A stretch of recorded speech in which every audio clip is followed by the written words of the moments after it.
mu 2020 Chakwera analumbira, ndikadzalephera kukwanitsa malonjezo after 2 years ndidzapanga resign.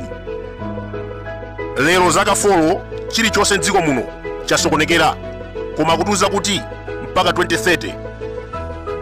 And within the first 2 years of being president, I will change everything in the way that we run things. If I don't change everything in 2 years, I will resign. 1927 ku Liberia kuna chisankho cha president.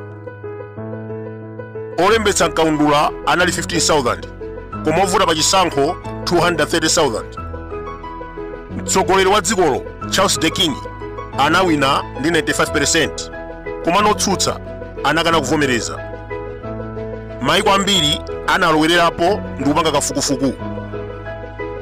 Anapeza kuti boma linabera kukakamiza ana komanso akapolo kuti avote. 1992 ku Angola kuna chisankho. Jonas Savimbi wa chipani cha UNITA apikisana ndi president Eduardo dos Santos. Pa kampeni aboma amalesa Savimbi kupangisa msonkhano ku Capital City. Anagawa futi ndi zikwanje kwa Chinyamata. Ankawatuma kuti azikhapa komanso kupseza zotsutsa boma. Mitundu yambiri imene masapota Savimbi monga ngati Bakongo komanso Ovimundu anathamangisidwa, nyumba zawo zinautchedwa, 30,000 anaphedwa, komanso ena ambiri anasowa. Ena mwa anthu ophedwawa anali akuluakulu. Vice President wa UNITA Jeremiah Chitunda, Secretary General Elias Pena, onsewa anaphedwa ndi anyamata chipani. Mapeto ake dziko linalowa libolonje. Anthu anayamba kudulira malire. Wakumpoto asafike kumwera, komanso wakumwera asaponde kumpoto. Jonas Savimbi ananyanyala zisankho ndi kuyambisa nkhondo. Kumalawi kuno Chakwera kugwisa ntchito ndalama komanso mafumu pofuna kusokoneza dziko. M'mbuyomu America analamula kuti anthu ovota 2025 adzakhale ndi national ID. Kalembera anayamba kalekale, komano MCP ikunyengerera ana zaka 12 kuti akalembetse. Ku Lilongwe kwa Tiye Khongoni MCP yatumiza ku mabiliyoni a ndalama. Mafumu akuchita kuyitanira ndalama kunyengerera ana kuti akalembetse chaunzika. Ogwira ntchito ku NRB akangokana kuti mwanayo wachepa, akumatumizira gulu lankulu komanso mabaunsa ndi kuwaopseza.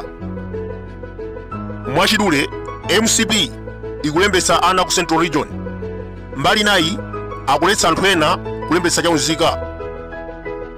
Tinaona mmene zinakhalira ku Tcholo, Chikwawa ndi Lumpi.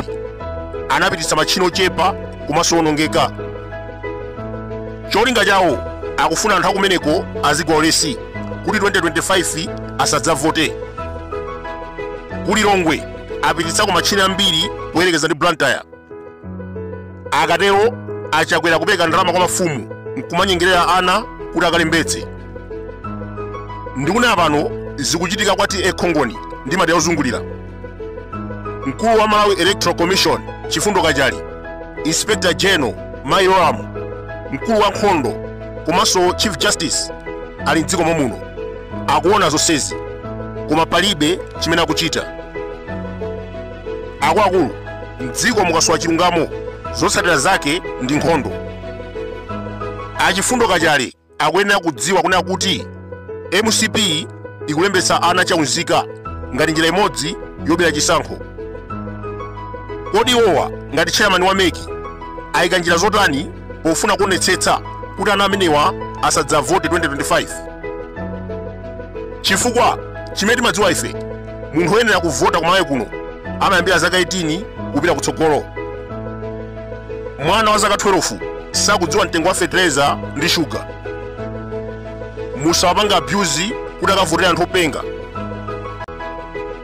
Mu 2020 Chimwendo Banda anayankhula mawu kasungu. Basi ikachita ngozi vuto ndoyendetsa. Mavuto amene ali m'dziko muno vuto ndi president.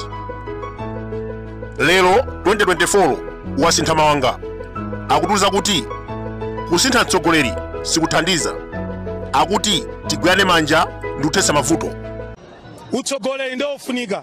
Basi ngatonyamulidwa pano pakasungu pano kumapita ku Lilongwe oyendetsa nkukhala munthu oti sakudziwa basi yochita ngozi mosakhalitsa ngotsweka driver amene ali patsogoloyo komanso ndi amene akumthandizira driver tipa utsogoleri ngani ndi utsogoleri ndi zoona zimene mukunenazi. Koma ngati mtsogoleri akulandira katangale nanga dziko lita, mtsogoleri akatenge ndalama kwa amwenye nanga dziko lita, ngati president amene akuchita nawo zakatangale, ngati nduna zake zimene zochita nawo zakatangale, ndi nchifukwa chake tsili kusintha. Fertilizer wa 20,000 pano ndi 100,000. Foja ogwidwa pakashi lera kutenga pangongole. Komanso passport Peter Mutharika amapanga print ma passport ku Blantyre, Lilongwe, Zuzu komanso Mangochi. Koma lero zukanika. Aliyense ofuna passport akuyenda kupita ku Lilongwe. Komanso akafika kumeneko akumadikira miyezi ingapo isanatuluke.